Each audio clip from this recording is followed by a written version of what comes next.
In today's take, I want to talk about the Los Angeles Clippers versus the Golden State Warriors. I want to give you my reaction to it. And before we get into that, though, please like, subscribe. Also hit the notification bell just so you get the newest and the bonus content first. We put out content every day, so you won't miss any content here. So let's just go ahead and jump right into this.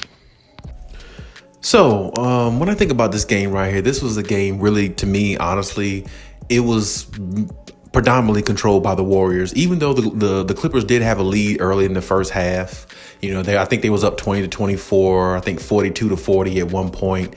The Clippers did do pretty well in the first half, but I mean, honestly, you don't want to blame it all on one guy, but I mean, the turnovers the Clippers had it's just unreal. You can't have 20 plus turnovers or, even when you have 10 plus turnovers in a game, a lot of times you lose those games because they be crucial turnovers that you have out of that 10 turnovers that happen in the fourth quarter. And when you look at this game here, regardless, 20 turnovers, I think they had like 15 to 18, something like that around the third quarter going into, it was just too much. Too much inconsistency, not enough good ball movement. Paul George did end up with 30 points, so shout out to him. But at the same time, he really didn't get much help. Reggie Jackson, wow. For Reggie Jackson to score no points, he definitely had an off night, I would say. 21 minutes to play. I think he played 21 minutes. 21 minutes is a lot of time to play to not really put up no points. And I know things happen and everything like that. People have off nights, injuries happen. It could be a lot of things, factor in, but my whole point of the situation is that can't happen. Marcus Morris put up 13. I was expecting maybe like 17 to 20 from him. He started off, pretty decent though, because in the first quarter, Marcus Morris actually had, I think it was like 9 points, so he started off good, but then he ended up flailing, falling off, as the game went on. It did not really, being aggressive enough to me. Other than that, Zubac had 8 and 8. It just wasn't really a good effort. It really wasn't a good outing for the Clippers. They were really overmatched. Because when you look at this game, there again, the Warriors do something that other teams just don't seem to do better than them, and that's ball movement. Steve Kerr has these guys believing in ball movement is the key to success, and that's exactly what they do. They beat you. They beat you with their system. They don't really beat you because they're more athletic. They don't beat you because they have better players. Stephen Curry is a better player than Paul George, but they don't have all their key cogs. They don't have Klay Thompson, and that James Wiseman guy that they got, they don't have him either. And he's definitely, Steve Kerr's definitely looking at him as being a big part of their rotation going forward and being a big part of their success. So they're missing 2 key components, and they're still beating teams by double digits. I said earlier in the pregame, either the Clippers will win by a few points or either the Warriors will win by double digits. And I predicted it just right. The Warriors won by 15, 105-90. And, shout out to the Warriors, man. They played really well.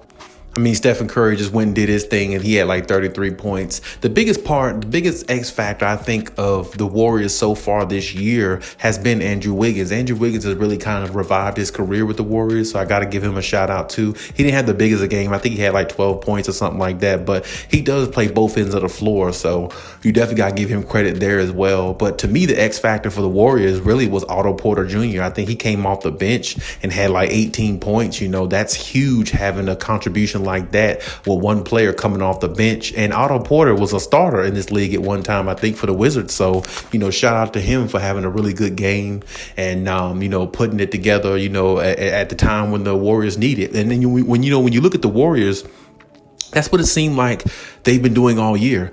Guys just step up when needed to. Stephen Curry is really not always, the 100% the focal point, even though he's a superstar. But when you look at like the games and the stat sheet and everything, you notice there'll be a guy like Andrew Wiggins with 19, 20 points, along with Stephen Curry's 30, and Draymond have close to a triple double and something like that. And maybe, James, like Poole or one of the other guys, step up with double figure points as well. They always seem to have one of those other guys step up and make big plays. And, it just makes you kind of, weary of this team playing them in the future if you're any other team in the NBA, because they're this good right now and don't even have Klay Thompson. So, I mean, man, when they get Klay Thompson back, man, it's really going to be hard to beat them. I would hate to see anybody play them in a 7-game series, because it's really going to be a tough outing. And if you're good enough to go the distance with them, you're going to have to beat them in 7 games, because I don't think you're going to beat them in 5 or 6. It's just no way possible. But I'll shout out to them, though. Big win for them. But I mean, hey, the Clippers got to go back to the drawing board. I mean, there's definitely things got to be cleaned up. You got to turn over. I mean, you got to clean up. You got to clean up the turnovers. You got to be more efficient. And this is what I've been saying the last several videos. If you're not efficient against good teams, if you don't have balance scoring against good teams, if you don't play, the defense that you can play, even though the Clippers didn't play, awfully bad on defense. I'm not going to say they did, but at the same time, they didn't really play to the capability I know that they can. Now, of course, you could say that's attributed to Kawhi Leonard not being there, stuff like that. I definitely agree with that. But at the same time, there's things that could have been done in this game that could have saved them. The turnovers is just tremendously huge, a huge loss, a huge errors for the Clippers, because when you turn over the ball against a team like Golden State, they cash in. They cash in on your turnovers. And I feel like that's how they've beaten a lot of teams this season as well, which is the reason why they have the best record in the league. And you can't turn the ball over against bad teams in the NBA. So you can't do it against the good teams. So hopefully, the Clippers just go back to the drawing board, go back to the basics. Ty Lue, figures out a way to get, more out of the players that he has, because they definitely could have played better tonight. I mean, it really was just not, one of their best games. But I mean, hey, they got many more to go. But, it kind of worries me with the Clippers a little bit, because when they play against bad teams, they dominate. When they play against good teams, they look confused, or they are out of sync, or they're not efficient enough, or they have a lot of turnovers, or, just little things like that that get you beat, in the NBA. And those little things turn to big things, especially when you playing quality teams. And it's like, I'm going to need the Clippers to start getting some wins against some quality teams, because that's the only way you're going to be a formidable team. And that's the only way you're really going to build confidence.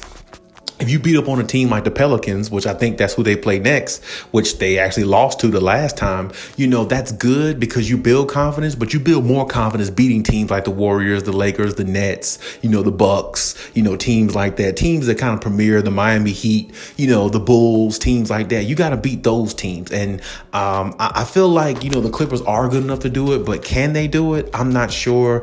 They just really need Kawhi Leonard back, if you ask me, because a lot of these games against some of these teams like the Warriors, and like I said, they're going to be playing the Lakers coming up here soon. I'm pretty sure they'll play either the Bucks or the Nets or something like that at some point. You're going to need more scoring, and you're going to need more defense.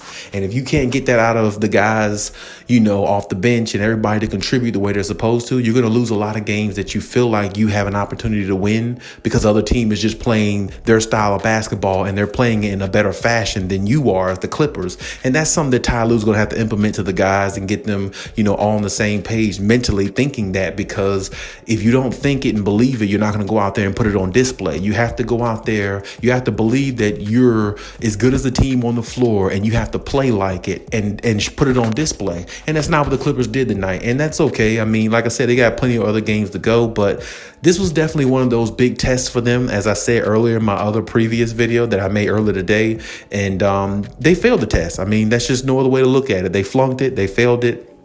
You know what I'm saying? But moving on to the next, they just have to put this one behind them and, kind of see what they can do going forward. Maybe they can build another 5 or 7 game winning streak if the schedule is favorable, and hopefully that works in their favor. But as I said before, when the schedule gets a little tougher and the tests get a little tougher, you have to be able to get tough with it. You have to be able to adapt, and you have to be able to go out there and mimic what you do in practice and put it on the floor and play as a team on a high level against these high level teams. Because if you don't do that, you're going to get beat.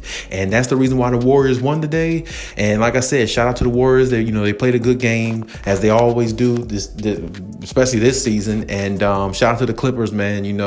It's a lesson learned against another good team. You're going to have to find a way to, put the pieces together and be able to contribute a little bit more on both ends of the floor if you want to compete with these good teams. And that's just the way it is. There's no other way around it. And that's the only way you could look at it. But hey, that's my take on the situation. Leave any comments in the comment section. Let me know what you think. And hey, Cali out.